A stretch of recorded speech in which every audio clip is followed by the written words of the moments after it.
ভারত বিগত 2 বছর পর ট্যুরিস্ট ভিসা চালু করেছে, যার মাধ্যমে ভারত গিয়ে চিকিৎসা করতে পারবেন, তারপর শপিং করতে পারবেন, মার্কেট করতে পারবেন, কেনাকাটা করা যাবে।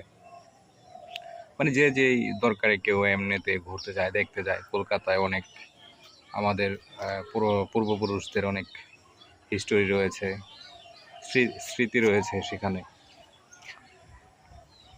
যাই হোক, কথা সেটা না, কথা হচ্ছে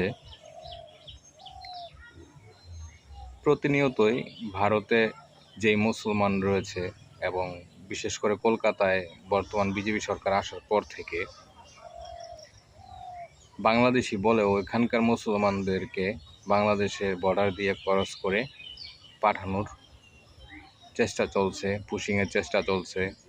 শুভেন্দু অলরেডি বলতেছে 6,000 না 7,000 বাংলাদেশিকে পুশ করেছে, বাংলাদেশে পুশব্যাক করেছে। তো এখন কথা হচ্ছে ওই কলকাতা, যে কলকাতায় কিনা রংপুরকে নিতে চাচ্ছে, ওদের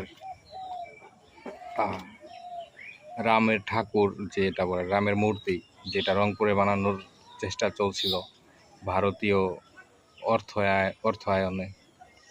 তো ওই দেশটাতে আমার যাওয়ার তো কোনো প্রয়োজন নেই, তাই না? যারা কিনা প্রতিনিয়ত বাংলাদেশকে নিয়ে বাজে মন্তব্য করতেছে, বাংলাদেশকে নিয়ে যাবে, এটা করবে সেটা করবে, নানান ধরনের করতেছে বাংলাদেশকে নিয়ে। তো যদি আমাদের দেশপ্রেম থেকে থাকে, তাহলে আমি মনে করব যে ওই দেশটিতে না যাওয়াই ভালো।